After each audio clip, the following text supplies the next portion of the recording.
दोस्तों नमस्कार, मैं हूं मुकुंद और न्यूज फॉर इंडिया में आप सभी का स्वागत है। जन लोकपाल आंदोलन आप भूले नहीं होंगे। 2011-12 का दौर, इस देश में करप्शन के खिलाफ जितनी बड़ी तादाद में खास तौर से युवा तबका सड़कों पर निकल आया था, उसमें रामलीला मैदान पट गया था। जंतर मंतर पर जब आंदोलन की जरा सी धड़कन होती तो लोगों से वह पूरा जंतर मंतर भर जाता था।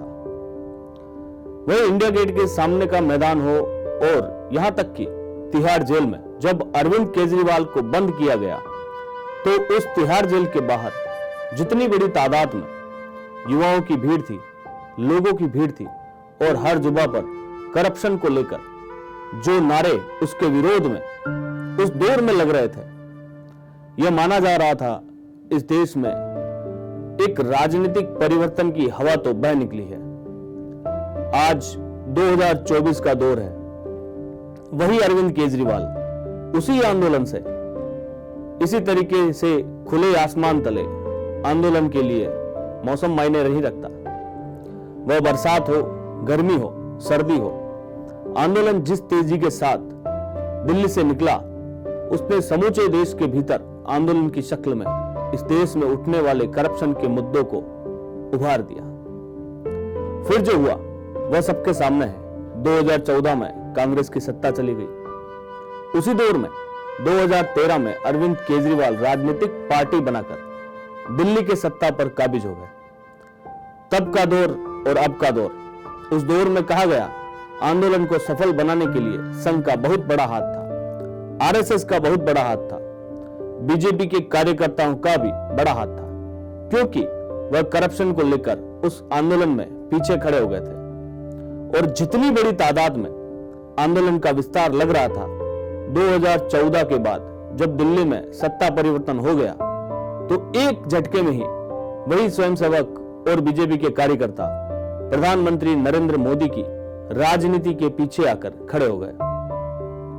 लेकिन 2024 के चुनाव के वक्त कोई यह सोच भी नहीं सकता कि क्या वाकई दिल्ली के चुने हुए मुख्यमंत्री, लोकप्रिय मुख्यमंत्री, वोटों के लिहाज से सबसे ज्यादा ताकतवर मुख्यमंत्री को कोई जेल में डाल दे। बीजेपी की अपनी रणनीति हो या फिर बीजेपी के चाणक्य कहे जाने वाले अमित शाह भी इस बिसात को कभी नहीं बिछाते कि चुनाव के ऐन पहले या उसके बीच में दिल्ली के मुख्यमंत्री अरविंद केजरीवाल को जेल में डाल दिया जाए। लेकिन ईडी की रिमांड खत्म हुई और जुडिशियल कस्टडी यानी न्यायिक हिरासत में अरविंद केजरीवाल को 15 दिन के लिए भेज दिया गया। 15 दिन का मतलब 15 अप्रैल तक जेल में है। लेकिन क्या वो उसके बाद निकलेंगे? बिल्कुल नहीं। अगर एक आम आदमी पार्टी के नेताओं की कतार देख लीजिए और इन परिस्थिति में इस दौर में प्रधानमंत्री मोदी की राजनीति को समझ लीजिए और खास तौर से अरविंद केजरीवाल के निशाने पर विधानसभा के भीतर और बाहर जो बातें अरविंद केजरीवाल ने निशाने के तौर पर इस दौर में देश के प्रधानमंत्री को लेकर कही, उन तमाम बातों के मद्देनजर हर कोई यह मान रहा है कि 2024 का चुनाव कितना महत्वपूर्ण है। तो क्यों नहीं 2024 के चुनाव की ही हर बात निपटा दी जाए। क्या यह राजनीति इस दिशा में जा चुकी है? और अब सवाल अरविंद केजरीवाल के जेल से बाहर आने का नहीं है। अब सवाल तो यह है कि क्या आम आदमी पार्टी 4 जून के बाद रह पाएगी या नहीं रह पाएगी। यह सवाल इसलिए भी बड़ा है कि कोई नेता और कोई संगठन का आदमी पार्टी का ऐसा है नहीं, वो बड़े लोकप्रिय अंदाज में चलती है। जहां पर एक ही नाम रेंगता है वो अरविंद केजरीवाल का था। आंदोलन के वक्त के उनके साथी मनीष सिसोदिया थे, वो भी जेल में। इसलिए उस कतार को पढ़िए तो तकरीबन 23 महीने हो गए जब सत्येंद्र जैन को जेल हुई मनी लॉन्ड्रिंग के मामले में लेकर सबसे लोकप्रिय मंत्री के तौर पर लगातार अरविंद केजरीवाल सत्येंद्र जैन का नाम लेते थे कि वह मोहल्ला क्लिनिक बनाने वाले ऐसे शख्स को जेल में डाला गया। और 23 महीने का मतलब यह है कि अगले महीने 2 साल पूरे हो जाएंगे। उसके बाद नंबर आया मनीष सिसोदिया का, फरवरी का महीना, पिछले साल यानी 13 महीने, वहां भी वह जेल में है। उसके बाद सबसे लोकप्रिय आम आदमी पार्टी के भीतर नेता और संसद के भीतर लगातार आवाज लगाने वाले संजय सिंह, उनको भी लगभग 5 महीने हो गए। अक्टूबर 2023 में उनको जेल में डाला गया था, कल वो बाहर निकले हैं। इन तीनों के साथी के तौर पर विजय नायर को बीते 18 महीनों से जो कम्युनिकेशन संभालते थे वह जेल में है। कोई भी ये सवाल कर सकता है कि क्या इस फहरिस्त में अब अरविंद केजरीवाल का नाम भी शरीक हो गया, यानी अब वह जेल से बाहर नहीं निकलेंगे, या सिर्फ चुनाव के वक्त तक की यह रणनीति है। और यह प्लानिंग है कि चुनाव के वक्त वह चुनाव प्रसार ना कर सके, इसलिए उन्हें जेल में डाला गया है। सामान्य तौर पर यह लग सकता है कि हां, चुनाव के वक्त अरविंद केजरीवाल अगर चुनाव प्रसार नहीं करेंगे तो दिल्ली की 4 सीटों पर आम आदमी पार्टी लड़ रही है, पंजाब के भीतर 13 सीटों पर लड़ रही है, 1 सीट गोवा की है, 1 सीट गुजरात की है और 1 सीट हरियाणा की है, वहां भी तो चुनाव लड़ रही है। तो इन तमाम जगहों पर अरविंद केजरीवाल जेल में हैं और उनके वीडियो और ऑडियो कैसेट अगर आम आदमी पार्टी बजाएगी तो वोट उन्हें मिल जाएंगे, और इस दौर में इमोशनल होते हैं तो वोट भी उन्हें मिल जाएगा, यह सोचा जा सकता है। लेकिन इस दौर में जो बड़ी प्लानिंग कह सकते हैं, इसलिए क्योंकि निशाने पर नरेंद्र मोदी ही थे अरविंद केजरीवाल के, और नरेंद्र मोदी जानते हैं कि इस दौर में 2024 का चुनाव उनके लिए इसलिए भी महत्वपूर्ण है क्योंकि बीते 10 वर्ष में उन्होंने जो कुछ किया है और इस 10 वर्ष के दौर में जो भी उनके साथ खड़ा हुआ, अगर 2024 का चुनाव वह हारते हैं तो सब पर कहीं ना कहीं यह चुनाव भारी पड़ जाएगा, क्योंकि इसके बाद की परिस्थितियां ना तो मीडिया को बख्शेगी, ना ही नौकरशाहों को बख्शेगी, ना ही कॉरपोरेट को बख्शेगी, और ना ही जो नेता कतार में खड़े हैं इस दौर में नजर आते हैं उनको बख्शेगी। और फिर संकट तो आरएसएस के सामने भी आएगा। इसलिए 400 पार के नारे के साथ नरेंद्र मोदी देश भर में चुनाव प्रचार कर रहे हैं। लेकिन राजनीतिक तौर पर जो विपक्ष है और विपक्ष में जो भी शख्सियत के तौर पर उस परे कैसे, किस रूप में निशाना साधना है। और सवाल यह नहीं है कि राजनीतिक तौर पर इस दौर में वोट कहीं खिसक जाएंगे। अगर जिस बात का जिक्र राहुल गांधी कर रहे थे और यह कहकर कर रहे थे कि यह चुनाव फिक्स कर लिया है किसी मैच फिक्सिंग की तर्ज पर, तो अगर यह बात खुले तौर पर सामने आ चुकी है तो क्यों नहीं चुनाव के वक्त ही सबको निपटा दिया जाए। और खास तौर पर उन नेताओं को जिनके निशाने पर नरेंद्र मोदी रहे हैं और जो अपनी राजनीति को इस अंदाज में साधते रहे हैं कि दरअसल वह बीजेपी के खिलाफ नहीं है, वह आरएसएस के खिलाफ नहीं है, वह नरेंद्र मोदी के खिलाफ है। तो आइए एक एक सिलसिले को जरा समझने की कोशिश आज कर लीजिए। पहला नजारा हम आपको दिखाते हैं तिहाड़ जेल के बाहर एक क्षण के लिए। इस तस्वीर को देखने से पहले याद कर लीजिएगा 2011-12 में जब जेल हुई थी अरविंद केजरीवाल को, तब क्या नजारा था। तिहाड़ जेल के बाहर सड़कें पटी पड़ी थी और उसके बाद जब रिहा होकर निकले तो किस तरीके से प्रदर्शन के साथ दिल्ली की सड़कों पर उस दौर में आंदोलन करने वाले छात्र और युवा जमा थे, क्योंकि उनको लग रहा था इस देश में करप्शन अब खत्म हो जाएगा, जन लोकपाल कानून की शक्ल में आ जाएगा। उस दौर की भीड़ और इस वक्त तिहाड़ जेल के बाहर का नजारा यह आम आदमी पार्टी के कार्यकर्ता है। इस छोटी सी भीड़ के समूह को देखकर आप कह सकते हैं यह तो आम आदमी पार्टी इस दौर में है, उस दौर में तो आंदोलन था। यकीनी तौर पर आंदोलन का विस्तार हमेशा बहुत बड़ा होता है, लेकिन राजनीतिक तौर पर दिल्ली के भीतर क्या कोई वोट बैंक ऐसा आम आदमी पार्टी का नहीं है जो सड़कों पर निकल आए, क्योंकि उसके नेता अरविंद केजरीवाल जेल में डाले जा चुके हैं। राजनीतिक तौर पर इस नब्ज को नरेंद्र मोदी पकड़ना चाहते हैं, यानी देश के प्रधानमंत्री के जहन में यह बड़ा सवाल है कि आखिर दिल्ली के मुख्यमंत्री अरविंद केजरीवाल की पहुंच और पकड़ संगठन के तौर पर, राजनीति के तौर पर और दिल्ली में लोकप्रियता के हिसाब से लगातार एक वक्त 67 सीट और दूसरी बार 70 में से 62 सीट जीतने के बावजूद भी वह हंगामा शहर में क्यों नहीं हुआ? राजनीतिक तौर पर रामलीला मैदान में बड़ी तादाद में लोग जुटे जरूर, लेकिन वह सिर्फ आम आदमी पार्टी के नहीं थे। उसमें कांग्रेस के भी लोग थे, उसमें वामपंथी तबके के भी लोग थे।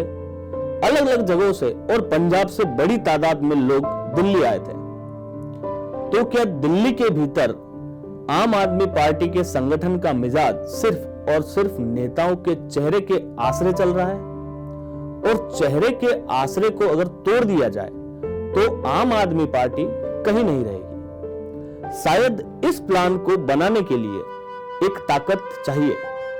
राजनीतिक तौर पर यह ताकत क्या ईडी के जरिए मिल गई? और ईडी के जरिए आज जब बहस हो रही थी तो उस बहस में अदालत के इस मजमून को जरा समझिए कि ईडी ने कहा केजरीवाल हमें सहयोग नहीं कर रहे हैं, वे गुमराह कर रहे हैं। तो कोर्ट ने कहा क्या जुडिशियल कस्टडी के लिए यह दलील काफी है? इस पर ईडी ने कहा कि केजरीवाल अपने फोन का पासवर्ड भी नहीं दे रहे हैं और हम ईडी की कस्टडी यानी ईडी रिमांड जो होता है, जो 4 दिन अभी भी बचा हुआ है, उसकी मांग हमें स्ट्रेटेजिकल बाद में कर लेंगे।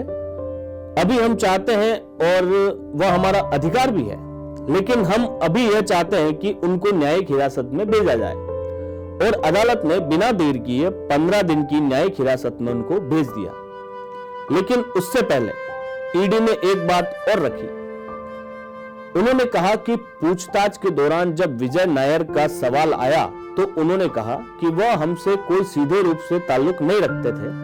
अब आप सोचेंगे कि विजय नायर ताल्लुक रखे या ना रखे, वह तो कम्युनिकेशन हेड थे, इससे क्या लेना देना है। लेकिन ईडी ने जो दस्तावेज तैयार किया है उसमें बहुत साफ तौर पर यह लिखा गया है कि शराब नीति लागू करना उस साजिश का हिस्सा था जिसके जरिए कुछ प्राइवेट कंपनी को पूरे प्रॉफिट का 12% हिस्सा दिया गया।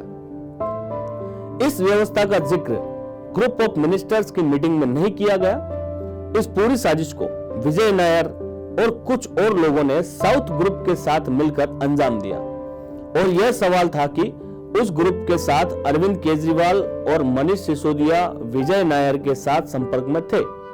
लेकिन ईडी ने कहा जब इसका जिक्र हमने केजरीवाल से किया तो केजरीवाल ने कहा विजय नायर से तो ताल्लुकात सौरभ भारद्वाज और आतिशी के थे, यानी 2 चेहरे जो और बाहर बचे हुए हैं वो भी एक झटके में उस गिरफ्त में आकर खड़े हो गए। राजनीतिक तौर पर अब जरा समझिए कि लोकसभा चुनाव दिल्ली के भीतर 6ठे राउंड में होने वाले हैं, यानी जून के आखिरी हफ्ते में, और पंजाब के भीतर 7वां राउंड है जो कि 1 जून का है।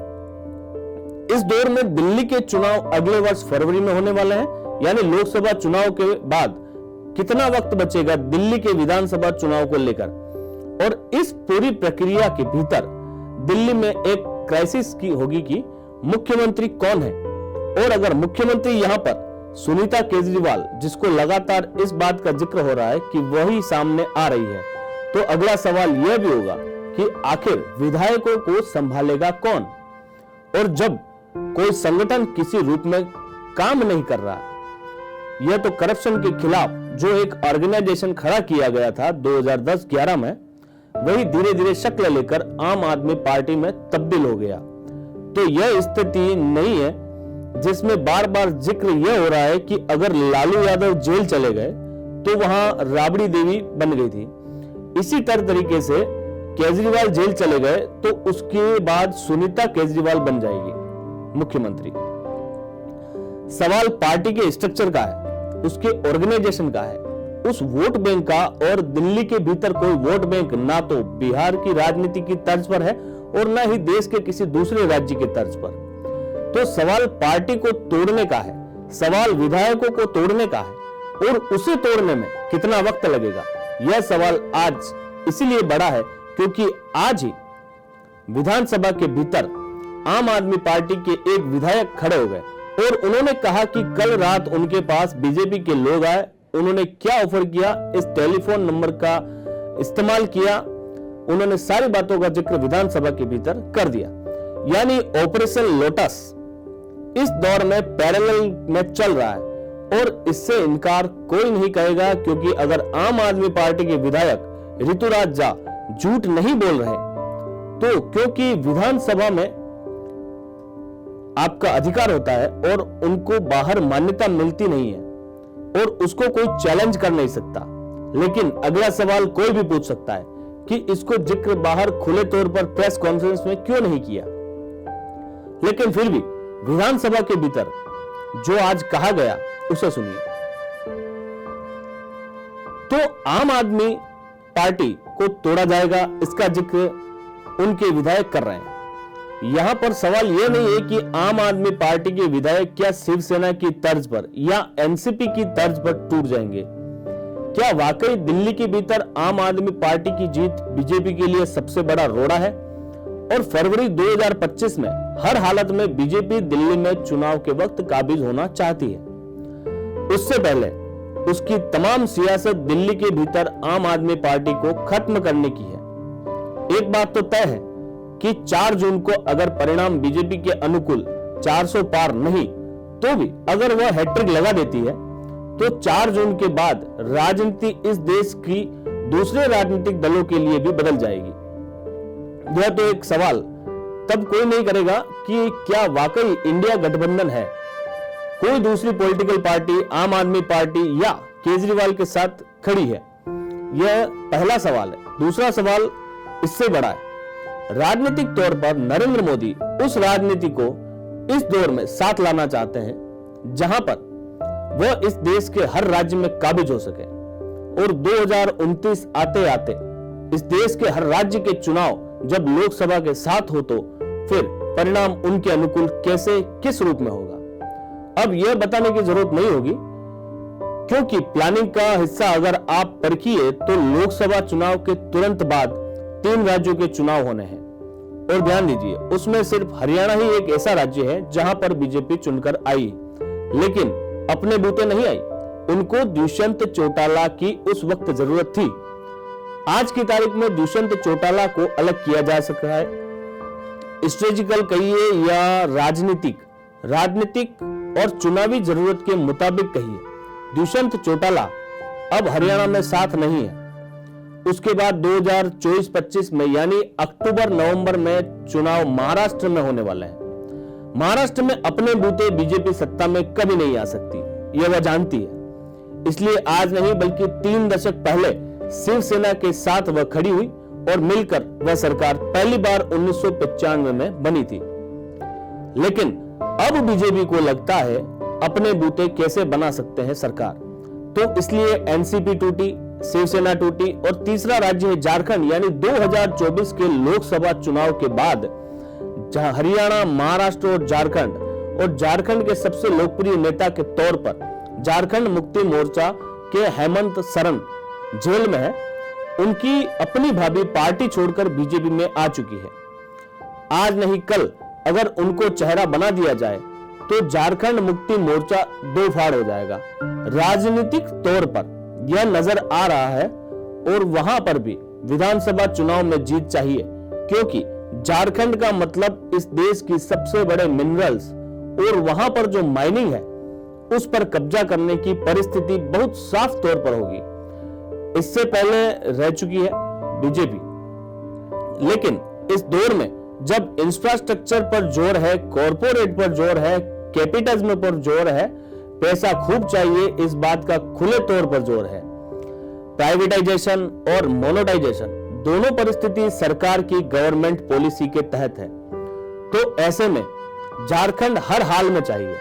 यानी आप ध्यान दीजिए, लोकसभा का चुनाव से पहले आम आदमी पार्टी को पूरे तरीके से पंगु बना देना, इंडिया गठबंधन के भीतर तमाम राजनीतिक दलों पर सीधी चोट कर देना, कांग्रेस के अकाउंट्स तक को फ्रीज करना, राहत रियायत सुप्रीम कोर्ट से आज जरूर मिली, कार्रवाई नहीं होगी, लेकिन जो अकाउंट फ्रीज है और उसमें जो पैसा है, इससे पहले जो पैसा लिया जा चुका है, इसके बाद पैसा कहां आ रहा है कांग्रेस के पास, तो इससे ध्यान से समझिए। तो लोकसभा चुनाव के वक्त समूचे विपक्ष को या तो कमजोर करना या विपक्ष जो कमजोर लोग हैं वह साथ आकर खड़े हो जाए। उसी के तुरंत बाद 3 राज्यों के विधानसभा चुनाव अपने अनुकूल करने के लिए उन राज्यों की राजनीति को अपने अनुकूल कर लेना। 2025 शुरू होते ही दिल्ली का चुनाव होगा, जहां पर अरविंद केजरीवाल किसी हालत में 2025 में फरवरी तक भी जेल से निकल पाएंगे या नहीं निकल पाएंगे, यह बात तो दूर की रहती है, क्योंकि इस दौर में चार्जशीट कब होगी कोई नहीं जानता, ट्रायल कब शुरू होगा कोई नहीं जानता, और यह परिस्थिति 2-2 साल से बंद नेताओं के साथ भी है। तो 2025 की शुरुआत दिल्ली के चुनाव के साथ होगी और उसके बाद बिहार के चुनाव 2025 के आखिर में होते हैं। और बिहार के भीतर जो आरजेडी और तेजस्वी यादव जिन बातों का जिक्र आज की तारीख में कर रहे हैं, 4 जून के बाद वह किन बातों का जिक्र कर पाएंगे, खास तौर से जब इस दौर की लकीर किसे जेल में बंद करना है किसे नहीं करना है, राजनीतिक तौर पर किससे लाभ होगा नहीं होगा, यह सारे समीकरण खुले पत्ते की तरह अगर भारत की राजनीति का हिस्सा बन चुके हैं तो उसके बाद बचेगा क्या। और इन बातों को आज खुले तौर पर आम आदमी पार्टी के नेता दिल्ली में कह रहे थे। तो इन बातों को सुन लीजिए और जरा सोचिए कि इन बातों का जिक्र तमाम राज्यों की तमाम पॉलिटिकल पार्टी के नेता कल कहेंगे। तो केंद्र की सत्ता अगर पास हो तो ताकत का मतलब क्या होता है। अब आम आदमी पार्टी के विधायक या उनके जो बचे खुचे नेता हैं उसे बखूबी अब वह कहने लगे हैं कि इस देश में जांच एजेंसियां नहीं, इस देश के भीतर कानून जो संविधान के हिसाब से चलता है उसका जिक्र और उसकी धज्जियां को उड़ाने का सिलसिला कल रामलीला मैदान में राहुल गांधी ने खुले तौर पर कर दिया। लेकिन सवाल तो यह है कि इस दौर में क्या वाकई भारत की राजनीति इतनी तीखी हो चली है जहां पर अब विपक्ष को बर्दाश्त करने की स्थिति में नहीं, या फिर सवाल कुछ और है। और यह सवाल सबसे बड़ा यह है कि दरअसल इस दौर में भारत की सामाजिक आर्थिक स्थितियों को बदलने की दिशा में ले जाकर जिस राजनीति को 2014 के बाद से अभी तक साधा गया है उसके जो भी प्लेयर्स हैं वो प्लेयर इस बार जी जान से मौजूदा सत्ता के साथ खड़े हैं। और यह अंदेशा मौजूदा राजनीतिक सत्ता यानी मोदी सरकार को भी है कि राजनीतिक तौर पर 2024 की बड़ी जीत शायद हर तरह की मान्यता इस देश में लोकतंत्र के जरिए उन्हें दिला दे। यानी चुनाव जीतने के बाद कोई मायने नहीं रखेगा कि अरविंद केजरीवाल कितने दिनों से जेल में बंद है या फिर कितने दिनों बाद छूटेंगे, क्या मायने रखेगा। इसके बाद कोई सवाल बचेगा नहीं कि इस देश में 125 बड़े पॉलिटिशियन जो अलग अलग पॉलिटिकल पार्टीज के हैं उनकी गिरफ्तारी कब होगी। यह भी सवाल मायने नहीं रखेगा कि नारदा शारदा से जुड़े हुए लोग अलग अलग पॉलिटिशियन की लकीर जो पश्चिम बंगाल से असम तक जाती है और इस देश के भीतर में राजनीतिक तौर पर जो भी करप्ट थे इस दौर में बीजेपी के साथ हो गए हैं। तो राजनीतिक जरूरत के हिसाब से और अगर राजनीतिक जरूरत 2024 के बाद एक ऐसी ईमानदार सरकार का जिक्र हो जाए कि देखिए वह जीत कर आई है तो किसी के खिलाफ भी कभी भी कोई भी कार्रवाई हो सकती है। इसलिए वह भी सचेत रहे जो यह सोच रहे हैं कि उनके दाग मिट गए क्योंकि वह बीजेपी में चले गए हैं। राजनीति इस बात की इजाजत नहीं देती, लेकिन अरविंद केजरीवाल को लेकर आखिरी सवाल जो दिल्ली के राजनीतिक गलियारे, बल्कि आप कह सकते हैं कि पीएमओ के गलियारे के भीतर फुसफुसाना के साथ जिस राजनीतिक लकीर पर बीजेपी और संघ परिवार चलते रहे हैं और चलना चाहते रहे हैं, कभी भी अरविंद केजरीवाल ने निशाने पर बीजेपी और संघ को नहीं लिया। उनकी राजनीति, रणनीति या सामाजिक परिप्रेक्ष्य में उनकी विचारधारा पर चोट नहीं की। उनके निशाने पर वह शख्स थे जो देश के प्रधानमंत्री हैं और यह मानकर चल रहे थे आने वाले वक्त में उनका जब अपना भविष्य जागेगा और राजनीतिक तौर पर पंजाब से आगे जब दूसरे राज्यों में उन्हें जीत मिलेगी तो एक झटके में वह सामने आकर खड़े हो जाएंगे। लेकिन जिस प्लान को इस दौर में अमल पर लाया जा रहा है इसकी जानकारी चाणक्य यानी अमित शाह को भी इस रूप में नहीं थी, जो ये मानते थे कि चुनाव के वक्त फूक फूक पर स्ट्रेटेजी को लागू करना चाहिए। लेकिन इस दौर में एक ऐसी स्ट्रेटेजी निकल कर आई जो खुले तौर पर ऐलान कर रही है जीतेंगे भी हम, जेल भी आपको डालेंगे, बावजूद इसके वोट हमको भी मिलेंगे। इस राजनीति की था पाना मौजूदा वक्त में किसी के हक में है और कौन इसे समझे। इसका एक ही हिस्सा है जिसका जिक्र कल हो गया है। इस लोकसभा चुनाव को लेकर अलग थलग मत सोचिए, यह फिक्स कहीं हो कट। रिपीट, यह फिक्स कहीं हो तो नहीं चला है, और अगर फिक्स है तो राजनीतिक तौर पर जेल जो जा रहा है उसको लेकर भावनात्मक तौर पर वोटों का समीकरण बिगड़ेगा, ऐसा भी नहीं होगा। बहुत बहुत धन्यवाद।